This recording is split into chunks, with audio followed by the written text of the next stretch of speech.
সালাম দিলেন, অন্য সময় সালাম দিক আর না দিক নির্বাচনে কিন্তু ঠিকই সালাম দেয়, ঠিক না বে ঠিক? এখন সালাম দিচ্ছে, ও কথা বলছে না, তো কথা না বললি তখন বলছে দেখেন আমার নাই আসতে রাত বেশি হয়ে গেছে, আপনার সাথে দেখা করতে পারি নাই, কিন্তু আপনার ভালোবাসা মহব্বত আমার না থাকলে আমি তো আপনার এই শেষ রাতে আপনার কাছে আসতাম না। তা আপনার এত রাগ হলো, সালামের উত্তরটা কত দেন? তাও কথা বলছে না। দেখলো নিশ্চয় বড় রাগ হয়ে গেছে, একেবারে কাছে গিয়ে ঝাপটা দিয়ে জড়িয়ে ধরেছে, ধরে তখন দেখছে মরা খেজুর গাছের গুড়ি পড়ে রয়েছে, খেজুর গাছের খুঁটি, খেজুর গাছ মরে গেছে, ও যাই পাজাকে জড়িয়ে ধরে হাই আমি কার কাছে ভোট চাচ্ছি আর কার সালাম দিচ্ছি। তা আমি আজকে যাদেরকে সামনে নিয়ে বসেছি আপনারা হলেন খালিদ বিন ওলীদের উত্তরসূরি, আমিরুল মুমিনিন ওমর ফারুক রাদিয়াল্লাহু তাআলা আনহুর উত্তরসূরি, শেষ জামানার সংস্কারক, জামানার কুতুব, আরিফ বিল্লাহর বাদশা, বিশ্বকোষে উল্লেখিত জামানার মুজাদ্দিদ হযরত মাওলানা সুবিনুদ্দিন আদান গাছী রাহমাতুল্লাহ আলাইহি অনুসারী হয়ে আজকে আমরা এই মজলিসে এসেছি। একটু জোরে বলতে হবে সুবহানাল্লাহ। এর চাইতে বড় নিয়ামতের কিছু নেই। জালালউদ্দিন রুমি রাহমাতুল্লাহ আলাইহি তিনি বলেছেন, एक जमाना सोहबते बाउलिया बेहतराद साद सलात आत बेरिया। জালালউদ্দিন রুমি রাহমাতুল্লাহ আলাইহি বলেন, এক মুহূর্ত সময় গিয়ে যারা আল্লাহর ওলির মজলিসে গিয়ে একটু বসতে পেরেছে, ওই এক মুহূর্ত সময় বসার দ্বারাই 100 বছর ইবাদত করলে যেই নেকি হতো তার চাইতে বেশি নেকির মালিক আমার আল্লাহ। তাহলে আজকে সবচেয়ে বড় নিয়ামত কিনা? জোরে বলুন নিয়ামত কিনা?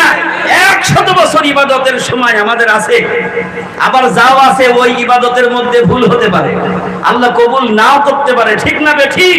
কিন্তু ওলি আল্লাহর মজলিসে এসে বসে গিয়েছি, আমার মুর্শিদ বলেন এটা বেরিয়া 100 বছরের নেকি তার আমলনামায় লেখা হয়ে যায়।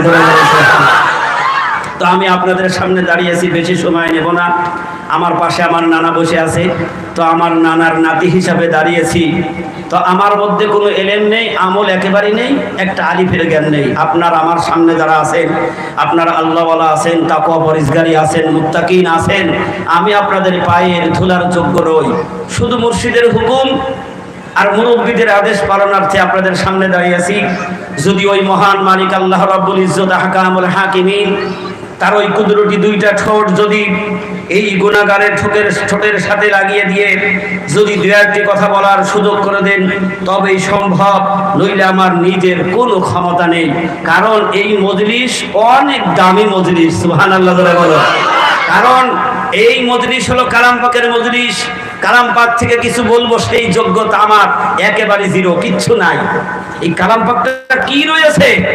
মহাগ্রন্থ আল কোরআনে আল্লাহ তাআলা তার দলিল দিয়ে বলেছেন, কুল্লাউ কানাল বাহরু মিদাদাল লিকালিমাতি রাব্বি লানাফিদাল বাহরু ক্বাবলা আন তানফাদা কালিমাতু রাব্বি ওয়ালাউ জিনা বিমিসলিহি মাদাদা। আল্লাহ রাব্বুল আলামিন বলেন, হে বিশ্বের মানব জাতি, দুনিয়ার মানুষেরা শোনো, আমি যে মহাগ্রন্থ আল কোরআন নাযিল করেছি, তোমরা যদি আমার বাণী লেখার মনস্থ করো, আমি আল্লাহ তাআলা যত নদ নদী সাগর যত পানি দান করেছি, ওই সাথে যদি আরো পানি তোমরা তৈরি করতে পারো, বানাও, সমস্ত পানিগুলি তোমরা কালি বানাও, যত গাছপালা তরুলতা আমি আল্লাহ তাআলা দিয়েছি সবগুলি কেটে কেটে কলম বানাও। নিজে না পারলে আমার জিনের সাহায্য নাও, ফেরেশতাদের সাহায্য নিয়ে লেখা শুরু করো, তোমাদের কালি আর কলম শেষ হয়ে যাবে, আমি মহান আল্লাহ রাব্বুল আলামিনের বাণী শেষ করতে পারবে না। সেই কালাম পাকের মজলিসে আল্লাহ তাআলা আমাদেরকে নিয়ে এনেছেন, সবাই যে এখানে আসতে পারবে এটা ভাবা যাবে না, ঠিক না বে ঠিক? কথা বলুন না কেন? হিদায়াতের মালিক কে? আল্লাহ হিদায়াতের মালিক। বাড়ির কাছে আবু জেহেল হিদায়াত করা হইতে পারে নাই, আফ্রিকার কীতদাস কালো কুৎসিত একটা মানুষ রাসূলের মসজিদের মুয়াজ্জিন হয়ে গেল, হযরত বিলাল রাদিয়াল্লাহু তাআলা আনহু, ঠিক না বে ঠিক? সেই দরবার, হকের দরবার আজকে আমরা উপস্থিত হয়েছি। আমি কোরআনুল কারীমের মধ্য থেকে ছোট্ট একটি আয়াতে কারিমা তেলাওয়াত করেছি। আল্লাহ রাব্বুল আলামিন আহকামুল হাকিমিন তার প্রিয় হাবিব নবীজিকে ডেকে বললেন, আল্লাহ রাসূলকে ডেকে আল্লাহ তাআলা শোনাচ্ছেন কালাম পাকের আয়াত, কুল ইন কুনতুম তুহিব্বুনাল্লাহ ফাত্তাবিউনি ইউহিব্বুকুমুল্লাহ ওয়া ইয়াগফির লাকুম যুনুবাকুম আল্লাহু গফুরুর রহিম। আল্লাহ রাব্বুল আলামিন তার হাবিব বিশ্ব নবীকে ডাক দিয়ে বলেন, হে আমার পয়গম্বর বিশ্ব নবী, তুমি বলে দাও গোটা পৃথিবীর সমস্ত মানব জাতিদেরকে শোনাও, ওই সকল মানব জাতি যদি আমি আল্লাহকে পাইতে চাই, আমি আল্লাহর নৈকট্য যদি পাইতে চাই, তাহলে তারা যেন ইউহিব্বুকুমুল্লাহ আমার হাবিবের অনুসরণ অনুকরণ করে, আমার হাবিবের ইত্তেবা তারা যেন করে। তাহলে আল্লাহকে পাইতে হলে কার অনুসরণ লাগবে? আল্লাহ রসুলের অনুসরণ অনুকরণ লাগবে, তার অনুগত্য করা লাগবে। আল্লাহ তারা তখন বলেন, যারা আমার হাবিবের অনুসরণ অনুকরণ করবে, আমার হাবিবের ইত্তেবা করবে, আমি আল্লাহ তাআলা ওয়াদা দিলাম ইয়াগফির লাকুম যুনুবাকুম, আমি আল্লাহ তাআলা তাদের तमाम জিন্দেগীর গুনাহগুলি maaf করে দেব। আল্লাহ নিজে বলেন, আমার হাবিবের অনুসরণ যারা করবে, আমার হাবিবের অনুগত্য যারা করবে, আমার হাবিবের সুন্নতের দাবিদারি যারা করবে, আল্লাহ তাআলা বলেন আমি ওই সকল বান্দাদেরকে, ওই সকল বান্দীদেরকে আমি আল্লাহ তাআলা তাদের জিন্দেগীর গুনাহ maaf করে দেব। আল্লাহ তাআলা বলেন আমি কেমন, আমার পয়গম্বর তুমি তাদেরকে শুনিয়ে দাও। আল্লাহ তাআলা বলেন আল্লাহু গফুরুর রহিম, আমি আল্লাহ হইলাম অত্যন্ত দয়াশীল এবং ক্ষমাকারী। আমি গফুর রহিম, আমি বান্দার প্রতি অত্যন্ত মায়া করি, দয়াশীল আমি আল্লাহ তাআলা। সুবহানাল্লাহ বলবেন না? তাহলে আল্লাহ তাআলার ও পাইতে হলে অনুগত্য করব কার? আল্লাহ তাআলার অনুগত্য করতে হলে, আল্লাহকে পাইতে হলে বিশ্ব নবীর অনুসরণ অনুকরণ লাগবে। তো এখন আমার মূল কথা হলো, আমরা যে জামানায় আছি, এই জামানায় আমাদের মাঝে কিন্তু নবী নেই, আছে নাকি? আল্লাহ তাআলা সেই কথাটা সিরিয়াল মতে আল্লাহ তাআলা কালাম পাকের মধ্যে নাযিল করেছেন। আল্লাহ রাব্বুল আলামিন বলেন মিনান নাবিয়্যিনা ওয়াস সিদ্দিকিনা ওয়াস শুহাদা'i ওয়াস সালিহিন। আল্লাহ পাক বলেন এক নম্বরে হইল নবীন, আমার পয়গম্বর হলো এক নম্বরে, দ্বিতীয় নম্বরে হলো সিদ্দিকিন, চতুর্থ নম্বরে হলো শহীদিন, তিন নম্বরে হলো শহীদিন, আর চতুর্থ নম্বরে হলো সালিহিন। আল্লাহ তাআলা কালাম পাকের মধ্যে চারটা শ্রেণীর কথা উল্লেখ করেছেন। সুবহানাল্লাহ, কয়টা কথা? তাহলে এই চারটা শ্রেণীকেই আমাদের অনুসরণ অনুকরণ করতে হবে, তার অনুগত্য করতে হবে, ঠিক না বেঠিক? আর যারাই অনুসরণ অনুকরণ করেছে তারা বিশ্বের শ্রেষ্ঠ মানুষ পরিণত হয়ে গেছে। কিন্তু আল্লাহ তাআলা রসুলের অনুসরণ করতে বললেন, সবাই রসুলের অনুগত্য অনুসরণ করতে পারে নাই, সবার এই চর্মচোখ দিয়ে রসুলকে দেখতে পারে নাই। সুবহানাল্লাহ বলবেন না? একটা ঘটনা বললে ক্লিয়ার হবে, রাগ হবে না তো আপনাদের? না আপনারা উঠে চলে যাবেন না তো? যারা এই চোখ দিয়ে রসুলকে দেখেছেন তারা রসুলকে পাওয়ার জন্য পাগল হয়েছিলেন। সুবহানাল্লাহ বলবেন না? আল্লাহর নবী বিশ্ব নবী যুবক, তার চাচা আবু তালেব বলেন, ও ভাতিজা, তোমার তো বয়স হয়ে যাচ্ছে, তুমি একটা বিয়ে করো, একটা সংসারের মালিক হও। আল্লাহ রসুল তখন বললেন, লম্বা ঘটনা সংক্ষেপে শোনাবো। আল্লাহ রসুল বললেন, চাচা, পৃথিবীটা এমন একটা যুগ, এই যুগে কোনো বেকার মানুষের কেউ দাম দেয় না, ঠিক না বেঠিক? কথা বলেন না কেন? আপনারা যারা মেয়ে বিয়ে দেবেন একটা বেকার ছেলের হাতে দিতে চাইবেন? কথা বলেন, দিতে চাইবেন? আল্লাহ রসুল বলছেন যে এই পৃথিবীতে এমন একটা সিফাত যে বেকারকে কেউ ভালো বাসে না। চাচা, আমার তো একটা কর্মের দরকার, আমি একটা কর্ম করব, আমি নিজে পায়ে দাঁড়াবো, তারপরে নাম একটা সংসারে যাব। কে বললেন? আল্লাহ রসুল বিশ্ব নবী মুহাম্মদ রাসূলুল্লাহ সাল্লাল্লাহু আলাইহি ওয়াসাল্লাম। দেখবেন বেকার ছেলেরা যারা, বাবার সম্পদশালী ছেলে বেকার হলে ওই ছেলে হয় নেশাখোর হয়, নাই মদখোর হয়, নাই ওই ছেলে সিটার হয়, বাটপার হয়, ঠিক না বেঠিক? আপনারা যেন রাগ করেন, আমি কিন্তু আপনাদের বলছি না। আল্লাহর নবী বিশ্ব নবী বললেন, চাচা, আমার একটা ব্যবস্থা করতে হবে, হয় একটা কাজের দরকার, না হলে একটা চাকরির দরকার। চাচা দেখলেন এই জামানায় তো সবচেয়ে ধনী মানুষ আছে খাদিজা। সুবহানাল্লাহ জোরে বলেন। সবচেয়ে ধনী মানুষ খাদিজা। খাদিজার অনেক ব্যবসা বাণিজ্য আছে, অনেক কর্ম আছে, ওখানে অনেক মানুষ চাকরি করেন।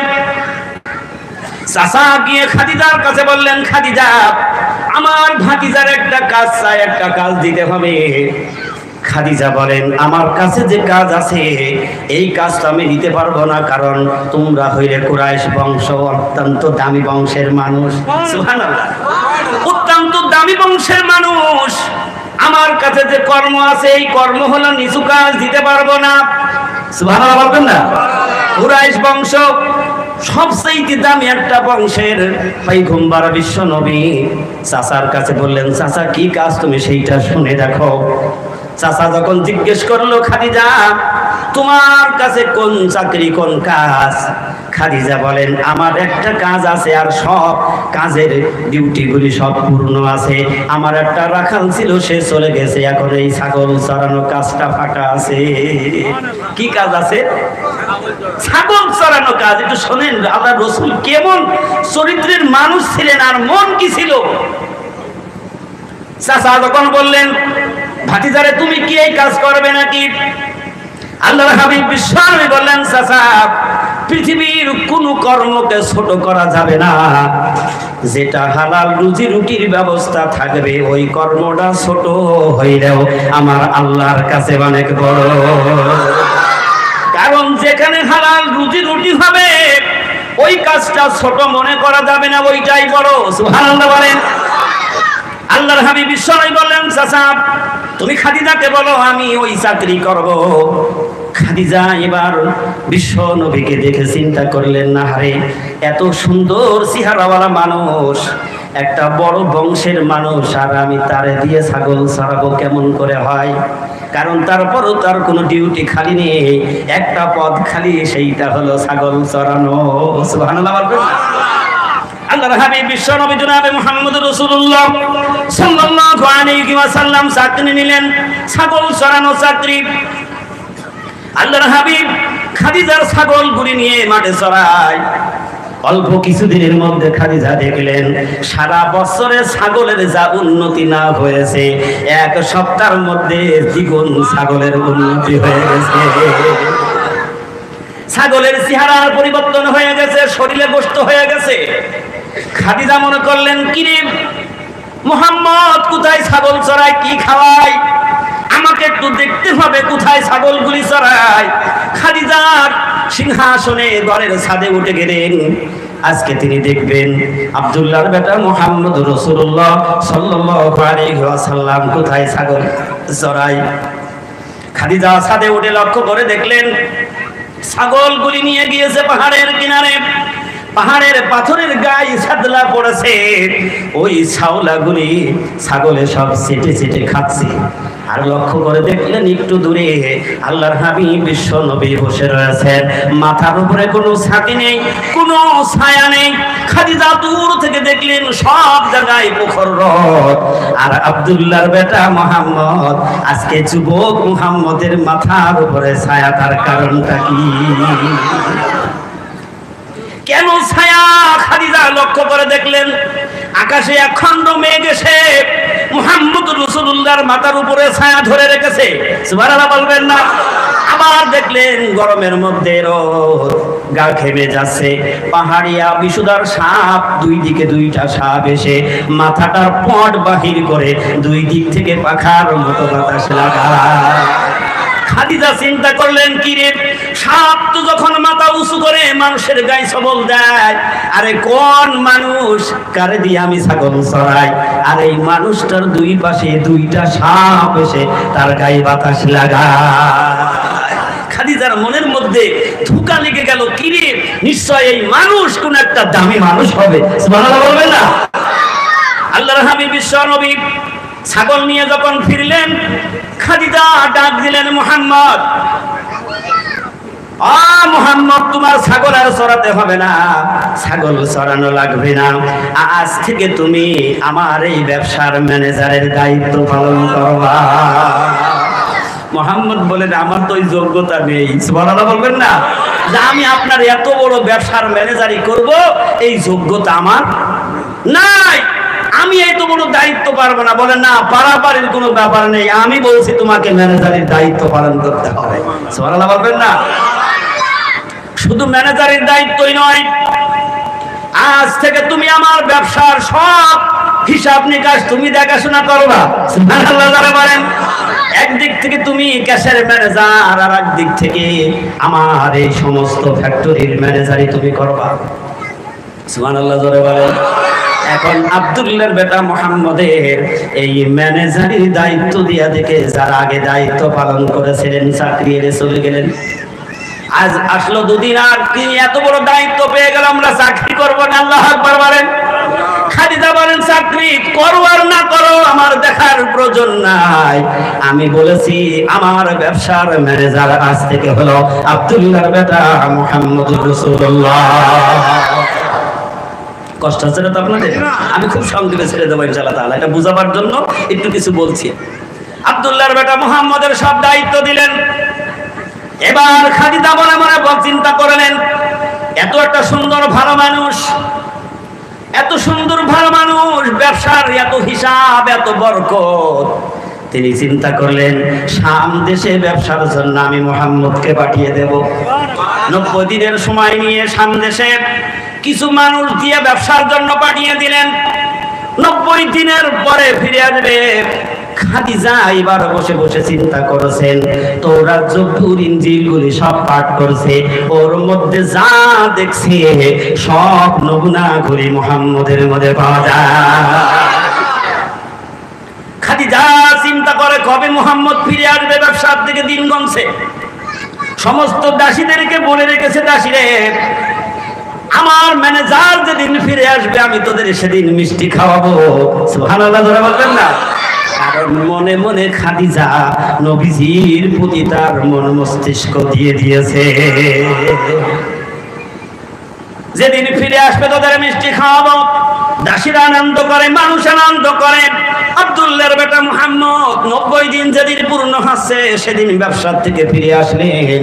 এবার ব্যবসায় এত লাভ হয়েছে, সারা বছর 10 বছরেও এত লাভ পাই নাই খাদিজা। খাদিজা খুশি না বেজার? খুশি না বেজার? আরো খুশি নাই, কোন খুশি হয় একটু দেখেন। আব্দুল্লাহর বেটা মুহাম্মদ রাসূলুল্লাহ যখন ফিরে আসলেন, খাদিজা মনে মনে চিন্তা করলেন, এত সুন্দর একটা মানুষ, এত ভালো মানুষ, এত সুন্দর চেহারা, এত সুন্দর চেহারা, নবীজির চেহারা পৃথিবীর কোন মানুষের চেহারার সাথে মিল হয় না। মা আয়েশা জননী বলেছিল, ইউসুফ আলাইহিস সালামকে দেখে মিশরের নারীরা ইউসুফের চেহারা দেখে তাদের হাতের আঙ্গুল কেটেছিল। মা আয়েশা বলেন, ওই মানুষগুলি যদি, ওই মহিলাগুলি, নারীগুলি যদি আমার হাবিব বিশ্ব নবীর চেহারা যদি তারা দেখতো, শুধু আঙ্গুল না হয়, আঙ্গুল থেকে কাটতে কাটতে কখন কলিজা কেটে যেত, কোনো ব্যথা তারা অনুভব করতো না। সে আল্লাহ তাআলা বলেন, যদি তোমরা আমাকে পাইতে চাও, আমার হাবিবের অনুসরণ অনুকরণ করো, তার ইত্তেবা করো। খাদিজা মন মস্তিষ্ক তৈরি করলেন, দীর্ঘদিন আমার স্বামী তো মারা গেছে, আমি বিধবা, এই আরবের অনেক বড় বড় ধনীরা আমার বিয়ের প্রস্তাব দিয়েছে। আল্লাহু আকবার বলেন। কিন্তু খাদিজারে কেউ রাজি করতে পারে না। খাদিজা এবার ভিখারির মতো চলে গেলেন আবু তালেবের বাড়ি। খাদিজা গিয়ে ডাক দেয়, চাচা ঘরে আসনি? ভিক্ষুকের মতো দরজায় দাঁড়িয়ে আছেন। সত্যি দাঁড়ানো দেখে বললেন, কি দরকার তোমার? কি দরকার তোমার? বলছে, আমি আপনার কাছে একটা ভিক্ষা নিতে এসেছি। সুবহানাল্লাহ, আর একটু জোরে বলুন না সুবহানাল্লাহ। আমি তোমার ঘরের দরজায় ভিক্ষার জন্য এসেছি। বলে, তুমি তো ধনী মানুষ, আরবের মধ্যে সবচেয়ে তুমি বড় ধনী, সবচেয়ে তোমার বড় ব্যবসা, আর তোমার ভিক্ষা দেব ওই রকমের যোগ্যতা তো আমাদের নাই, আমার কাছেও তো ভিক্ষা নাই। বলে, না আছে, একটা ভিক্ষা আমি চাই। বলে, কি সেটা? আল্লাহর বান্দি খাদিজা বলেন, সেইটা হলো নবী মুহাম্মদুর রাসূলুল্লাহ। কারণ তখন তো রাসূল ডাকতো না, তখন বলতো শুধু মুহাম্মদ, আব্দুল্লাহর বেটা মুহাম্মদকে চাই। বলে, কেন চাই? বলে, আমি তার সাথে বিবাহ করতে চাই। সুবহানাল্লাহ বলেন। খাদিজার বয়স 40 বছর, আখেরি জামানার পয়গম্বর বিশ্ব নবীর বয়স তখন 25 বছর। চাচা বলে, এটা কেমন করে হবে? তো এটা তো আমি বলতে পারবো না, আমার ভাতিজা যদি রাজি হয় তাহলে আমি রাজি। সুবহানাল্লাহ বলবেন না? অনেক লম্বা ঘটনা। যখন ভাতিজাকে ডাক দিয়ে জিজ্ঞাসা করলেন, ভাতিজা রে, তোমার কাছে এমন একটা প্রস্তাব এসেছে, তুমি কি রাজি আছো নাকি? আব্দুল্লাহর বেটা মুহাম্মদ রাসূলুল্লাহ বলেন, চাচা, 3টা শর্তে আমি রাজি হইতে পারি। সুবহানাল্লাহ, জোরে বলেন। খাদিজা যদি আমার 3টা শর্ত মেনে নেয় তাহলে আমি রাজি হব। আল্লাহ রাসূল বলেন, 1 নম্বরের শর্ত হলো তার যত সম্পদ আছে সব গরিব মিসকিনের মধ্যে বিলিয়ে দিতে হবে, দান করে দিতে হবে। আল্লাহু আকবার বলেন।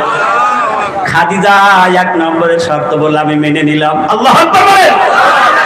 2 নম্বরের শর্ত হলো খাদিজা যেই সম্পদের ছেড়ে দেওয়ার পরে তার ওই ঘর বাড়িও ছেড়ে দিতে হবে। আল্লাহু আকবার বলেন। 3 নম্বরের শর্ত হলো আমার যেই তাল পাতার ঘর, খাজুর পাতার ঘর, এই ঘরে এসে খাদিজার বসবাস করা লাগবে। খাদিজা বলেন, চাচা, ঘর কেন, বাড়ি কেন, সম্পদ কেন, আমার জীবনও আমি দিয়ে দিতে পারি, কিন্তু আমি আব্দুল্লাহর বেটা মুহাম্মদুর রাসূলকে ছাড়তে পারি না। সুবহানাল্লাহ বলবেন না? খাদিজা তো আগেই দেখেছে এটা বিশ্বের শ্রেষ্ঠ 2জন মহামানুষ, এর চাইতে ভালো মানুষ হতে পারে না, এর মতো চরিত্র মানুষ হতে পারে না। খাদিজা আরো দেখেছিলেন ছাগলের তো পানি খাওয়ানো লাগতো, কুয়ার মধ্য থেকে বালতি নামায়ে পানি তুলে খাওয়াইতে হতো। আল্লাহু আকবার বলেন। কিতাবের মধ্যে বর্ণনা করেছেন যেই কুয়ায় খাদিজার ছাগলগুলি পানি খাওয়ানো লাগতো, 70 হাত তলায় থাকতো পানি, কুয়ার থেকে রশি নামিয়ে দিয়ে পানি তুলতেন। আব্দুল্লাহর বেটা মুহাম্মদ রাসূলুল্লাহ সাল্লাল্লাহু আলাইহি সাল্লাম ছাগলগুলি যখন ডাক দিতেন, একটা ভদ্র মানুষের মতো লাইন দিয়ে এসে চুপচাপ দাঁড়িয়ে থাকতো, কোনো ছাগল দৌড়দৌড়ি করতো না, কারণ ছাগলের মধ্যে বেহা প্রাণী আর নাই। ও ডাইনে দেবেন ও বামে যাবে, ঠিক না বেঠিক? কথা বলেন না কেন? আপনারা দেখেন নাই ছাগলের সামনের থেকে টানবেন, দেখবেন সামনে পা সিটকি দিয়ে পিছনে টানবে। কথা বলেন না কেন? খাদিজা ডাকেন, কিরে, ছাগলের যখন পানি খাওয়া কুয়ার মধ্যে বালতি রশি নামানো লাগে না। আল্লাহু আকবার বলেন। কোন নবী, কোন মায়ার নবী, শ্রেষ্ঠ নবী পানি কুয়ার মাথায় এসে সমানে সমানে দাঁড়িয়ে যায় আর হাতে করে বালতি নিয়ে আল্লাহর হাবিব বিশ্ব নবীর এক একটা করে ছাগল ধরে আর পানি খাওয়ায়। কেউ কোনোদিন কোথাও দৌড়াদৌড়ি করে না, কারণ ছাগল জানে যে এই আব্দুল্লাহর বেটা মুহাম্মদকে যদি আমার আল্লাহ না বানায় তো আমি ছাগল হইতাম না, ঠিক না বেঠিক? আল্লাহ তাআলা বলেন, নবী আমার মুহাম্মদ রে, আমার সাথে জড়িত তোমায় ফায়দা না করিবে আসমান জমিন না হইতো। সুবহানাল্লাহ, সুবহানাল্লাহ। এই জন্য আল্লাহ রসুলের অনুসরণ অনুকরণ না করলে আল্লাহকে পাওয়া যাবে না। এই খাদিজার ব্যাপারে আল্লাহ তাআলা কবরে গ্যারান্টি দিয়েছিলেন, রসুলকে শুনিয়েছিলেন যে আমার খাদিজা আল্লাহ রসুলকে এত ভালোবেসেছে, রসুলের অনুসরণ অনুকরণ এমন ভাবে করেছে, খাদিজার কবরের সওয়াব স্বয়ং আল্লাহ তাআলা দিয়েছিলেন। জোরে বলুন না সুবহানাল্লাহ। আজকে আমরা যদি সেই রসুলের অনুসরণ অনুকরণ যদি করতে পারি, কিন্তু এখন আমাদের মাঝে কি নেই? রসুল নেই, আছে রসুলের সুন্নাত। এই রসুলের সুন্নাতের দাবিদারি করে রাখবে, আর রসুলের ওয়ারাসাতুল আম্বিয়া নাইবি নবী যারা আছে তাদের অনুসরণ অনুকরণ করা লাগবে। সুবহানাল্লাহ। আল্লাহ তাআলা সেই ব্যাপারে কালাম পাকের মধ্যে কি সুন্দর করে বলেছেন, ইয়া আইয়ুহাল্লাযীনা আমানুত্তাকুল্লাহা ওয়া কুনু মা'আস সাদিকিন। আল্লাহ রাব্বুল আলামিন ডাক দিলেন, হে ঈমানওয়ালারা, ঈমানদারেরা, তোমরা যারা আমি আল্লাহর প্রতি ঈমান এনেছো, আমি আল্লাহকে ভয় করো, অকুনু মা'আস সাদিকিন, আর আমার সত্যবাদীর সাথী হও, তার অনুসরণ অনুকরণ করো, তার ইত্তেবা করো। সত্যবাদী কারা? আল্লাহ তাআলা 4টা শ্রেণীর কথা বলেছেন। এখন যেই জামানা, এই জামানা হলো 4র্থ শ্রেণীর জামানা। সুবহানাল্লাহ।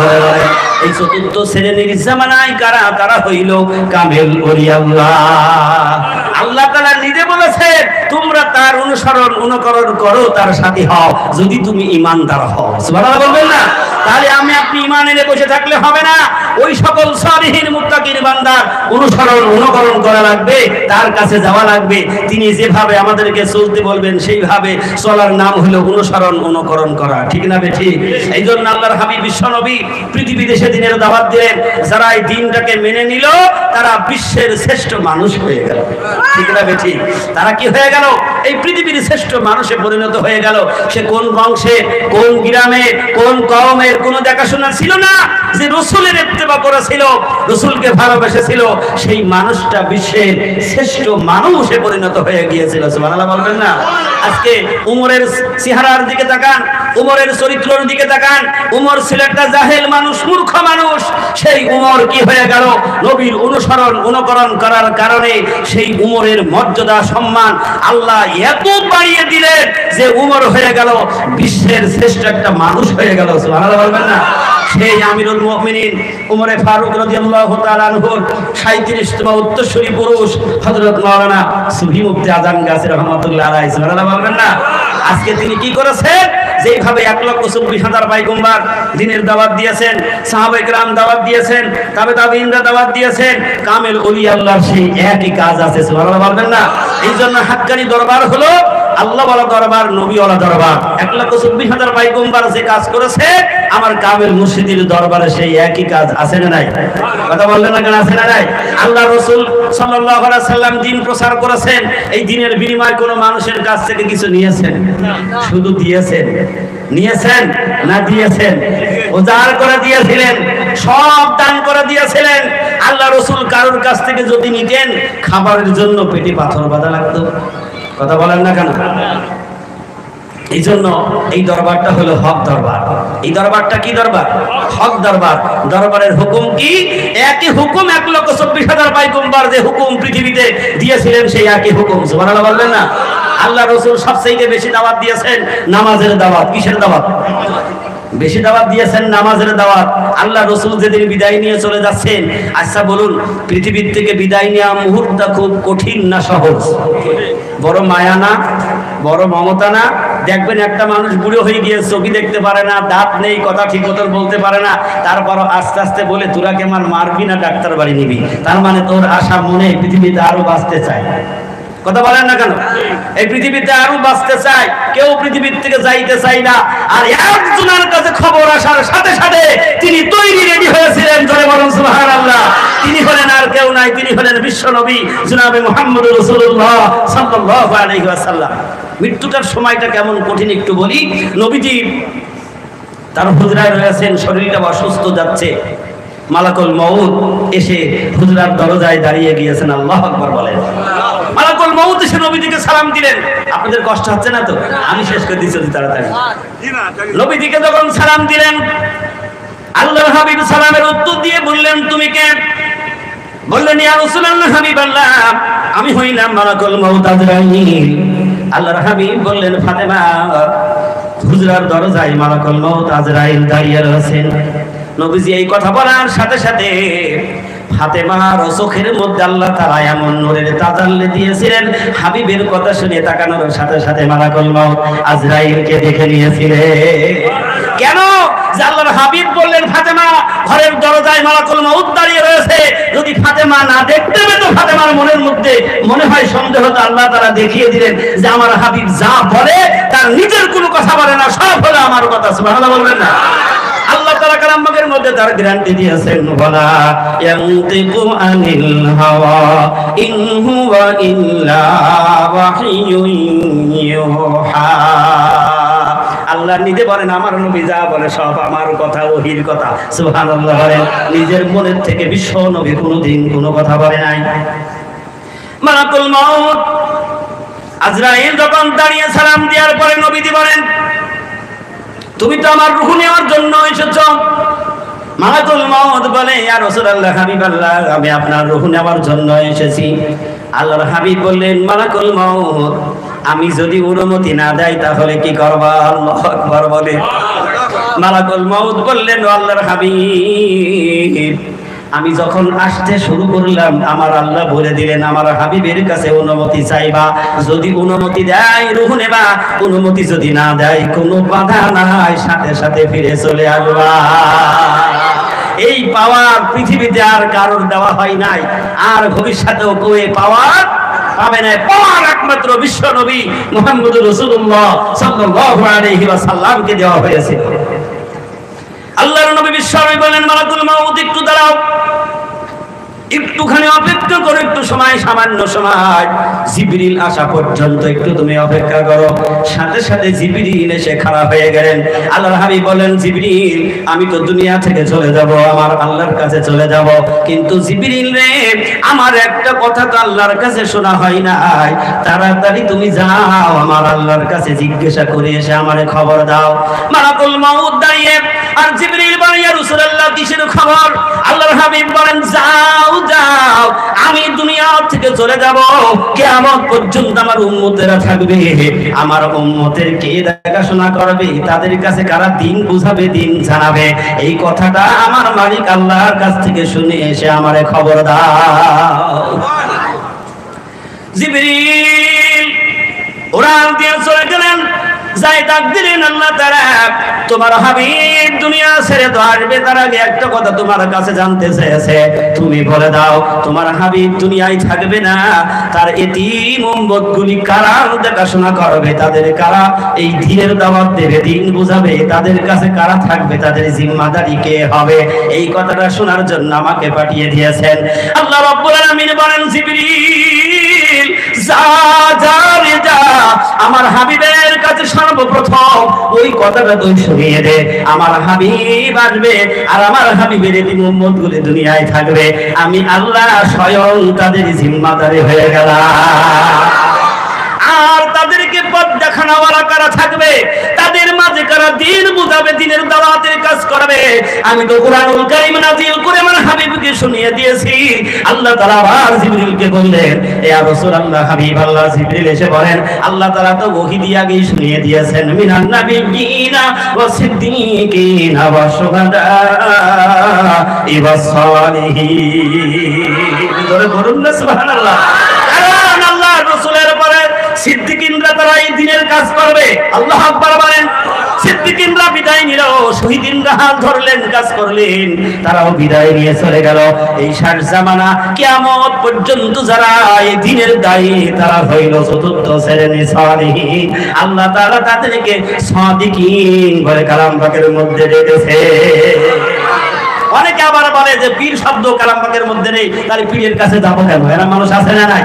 কথা বলেন না কেন? অনেক মানুষ আছে না, তারা পীর মানতে চায় না, কিন্তু পীর শব্দ কোরআন শরীফে থাকার কথা নয়, কারণ কোরআন নাজিল হয়েছে আরবি ভাষায়। কি ভাষায়? কথা বলেন, আপনারা কষ্ট হচ্ছে বলে এই সাইডে। কোরআন নাজিল হয়েছে কি ভাষায়? আরবি ভাষায়। তাহলে পীর শব্দটা কি ভাষা? ফার্সি ভাষা। তাহলে আরবি আর ফার্সি মিলে কি কালাম পাক, না শুধু আরবি দিয়ে কালাম পাক? আরবির শব্দ হলো আল্লাহ তাআলা পীরকে ডেকেছেন সাদিকিন বলে। সুবহানাল্লাহ বলেন। এই সাদিকিন হলো তারা, তারাই হলো পীর, তারাই হলো কামেল ওলিয়া আল্লাহ। আল্লাহ তাআলা আর বলেছেন আমরা প্রত্যেকেই নামাজ পড়ি, নামাজ। কথা বলেন না কেন? নামাজ পড়ি কি পড়ি নে, কিন্তু নামাজ বলে কোরআনের আয়াত আছে নাকি? আল্লাহ নামাজকে কি বলে ডেকেছেন? কথা বলেন না কেন? আকিমুস সালাত, আকিমুস সালাত। একবার নয় ৮২ জায়গায় আল্লাহ সালাত বলে ডেকেছেন, একটা জায়গায়ও নামাজ বলে নাই। ঠিক না বে ঠিক? দুদিন আগে রোজা করলো রে মুসলমান, রোজা দিয়ে কোরআনের আয়াত আছে নাকি? কথা বলেন না কেন? আল্লাহ ডেকেছেন কি বলে ডেকেছেন? সিয়াম। সুবহানাল্লাহ ধরে বলেন। আর আল্লাহ তাআলা পীরদেরকে ডেকেছেন, ওলি আল্লাহদেরকে ডেকেছেন সাদিকিন বলে।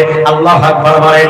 তারাই সাদিকিন, তারাই সত্যবাদী, তারাই পীর, তারাই কামেল ওলি আল্লাহ। আর তুমি কেমন ওলি আল্লাহর কাছে যাবা, কোন পীরের অনুসরণ অনুকরণ করবা, আল্লাহ তাও কালাম পাকের মধ্যে বলে দিয়েছেন। আল্লাহু আকবার বলেন। আল্লাহ তাআলা বলেন ইত্তাবিউ মান লা ইয়াসআলুকুম আজরা ওয়া হুম মুহতাদুন। আল্লাহ তাআলা বলেন তারাই হিদায়াত প্রাপ্ত, তারা হলো তারাই দ্বীনের দায়ী, দ্বীন প্রচারক তারাই হবে যারা দিন প্রচার করবে মানুষের কাছ থেকে তারা হাত পাবে না। আল্লাহু আকবার বলেন। 100% গ্যারান্টি ওয়ালা দরবার হলো বাগবাড়ি মানিকতলার দরবার। কোন দান বাক্স আছে নাকি? কথা বলেন না কেন? দান বাক্স আছে, কারণ মুর্শিদ কারোর কাছ থেকে নেন না, প্রত্যেকের দিয়েই যাচ্ছেন। সুবহানাল্লাহ বলতে হবে। যেই দরবার ছিল আখিরি জামানার পয়গম্বর বিশ্ব নবীর দরবার, রাসূল শুধু দিয়েছেন উম্মতদেরকে, উম্মতের কাছ থেকে নিয়ে নিজের রুজি রুটি, নিজের সংসার চালাবার জন্য কারোর কাছ থেকে কিছু নেন নাই। আল্লাহু আকবার বলেন। তাহলে এই দরবারটা হলো নবীওয়ালা দরবার। এই দরবারের সাথে মদিনার সাথে সম্পর্ক রয়েছে। যেমন আল্লাহ রাসূলের পরে যেইভাবে খলিফা নির্বাচিত হয়েছিল, আপনারা রাগ করছেন না তো? যেইভাবে খলিফা নির্বাচিত হয়েছিল ঠিক একই নিয়মে একই ধারায় এই দরবারের খলিফা নির্বাচিত আছে না নাই? জোরে বলতে হবে, আছে না নাই? তাহলে ওই মদিনার ওয়ালা দরবার আর এই বাগমারি দরবারের মধ্যে কি পার্থক্য আছে? একই নিয়ম নীতিতে দরবার চলছে। কারণ হলো আল্লাহর এই দরবার হলো 1,24,000 পয়গম্বরের এই দরবার হলো কামেল ওলি আল্লাহর দরবার। এই জন্য আমাদের কাজ হবে, আমাদের হুকুম হলো আমরা যেন এই দরবারের সাথে সম্পর্ক রাখতে পারি আর দরবারের হুকুম মেনে চলতে পারি। যদি আমরা চলতে পারি, আল্লাহ আমার মুর্শিদের পাক জবানে শুনেছি, সাগর সুনপুরি রহমাতুল্লাহ আলাইহি তিনি বলতেন বারবার, আপনারা যারা এই দরবারে এসেছে, এই বাগমারি পার্কের ময়দানে এসে বসে গেছে, আমি তো আপনাদের মুরিদ বানাতে পারি না, কিন্তু একটা কাজ হলো আপনারা যারা এখানে বসেছেন আমার মুর্শিদ সুফি মুফতি আযম গাজী রহমাতুল্লাহ আলাইহি এই নির্দেশটা আপনারা মানবেন, আল্লাহ আল্লাহ রাসূল আপনাদের মুরিদ বানিয়ে নেবেন। জোরে বলুন সুবহানাল্লাহ। এর চাইতে আর কি আছে? আমরা বিনা পয়সায় এমন একটি দরবার পেয়েছি, এই দরবারটাকে আমরা মরে যাই আমাদের পরম্পর সকল বংশধরেরা এই দরবারে রশি ধরেছি তো ধরবই, কিয়ামত পর্যন্ত যেন আমরা এই দরবারের সাথে থাকতে পারি। আল্লাহ আমাদের সকলকে তৌফিক দিক। সকলে বলে আমিন। আর একটু জোরে বলি আমিন। এই জন্য আমাদের মা বাবা যারা পৃথিবীর থেকে চলে গিয়েছেন, অনেকের মা বাবা দুনিয়া থেকে চলে গেছে, অনেকের আছে, কিন্তু আমরা মা বাবাকে অবহেলা মনে করি। এরকম আছে না নাই? কথা বলেন না কেন? অনেক মানুষ আছে মা বাবাকে অবহেলা মনে করে, মা আর বাবা বুড়া হয়ে গেলে তাদেরকেও মূল্য দেয় না, দাম দেয় না। ঠিক না বলেন? আমার মুর্শিদ বলেন, বাবা এই দরবারটা এমন একটি দরবার, এই ওসিগুলোর মধ্য দিয়ে প্রত্যেকের মা বাবার হক আদায় করার একটা ব্যবস্থা আমার মুর্শিদ করে দিয়েছে। কেমন? রাসূল সাল্লাল্লাহু আলাইহি ওয়াসাল্লাম, আমি খুব সংক্ষেপে বলছি, রাসূল সাল্লাল্লাহু আলাইহি ওয়াসাল্লাম সাহাবাদের মাঝে যখন পিতামাতার বয়ান করতেছিলেন কোরআনের আয়াত দিয়ে, আমি সেদিকে যাচ্ছি না, অনেক লম্বা চড়া বিষয়, যেহেতু এদিকে সময় ঘুরিয়ে গিয়েছে, এখন তো তিনি ধরলে আর হবে না। তো বুড়ো বুড়ো সাহাবারা তারা কান্নাকাটি করছেন। কেন কাঁদছেন? যে অনেক মা বাবার সাথে হয়তো বিয়াদবি হয়ে গিয়েছে, কথার দ্বারায় কাজের দ্বারায় ভুল তো হওয়া স্বাভাবিক। কি হয় কি হয় না? কথা বলেন, হয় না? আল্লাহ রাসূল বলেন, তোমরা কাঁদছো কেন? সাহাবায়ে কেরাম বলেন, ইয়া রাসূলুল্লাহ হাবিবাল্লাহ, মা বাবা তো মরে গেছে, এখন হক আদায় করার উপায়টা কি? আল্লাহ রাসূল বললেন, শুক্রবার জুম্মার দিন মা বাবার কবরের পাশে চলে যাবে। সুবহানাল্লাহ, জোরে বলুন। কবরের পাশে গিয়ে দাঁড়াবে, সূরা ফাতিহা পড়বে, সূরা ইখলাস পড়বে, ফালাক নাস পড়বে, দুরূদ শরীফ পড়ে নিজের জন্য কিছু চাইবে না, মা বাবার জন্য দোয়া করবে। সুবহানাল্লাহ, জোরে বলুন। হাক্কানি আঞ্জুমান আযম গাজী রহমাতুল্লাহ আলাইহি সেই দোয়ার ব্যবস্থা আমাদেরকে শিখিয়ে দিয়েছে। এই জন্য 5 ওয়াক্ত নামাজের সাথে 5 ওয়াক্ত ওজিফার মধ্য দিয়ে আজকে সেই পিতামাতার হক আদায় হয়ে যাচ্ছে। সুবহানাল্লাহ, জোরে বলুন। এবং সবচেয়ে বড় ব্যাপার হলো যাদের মা বাবা বেঁচে আছে, আমার মুর্শিদ শিখিয়েছেন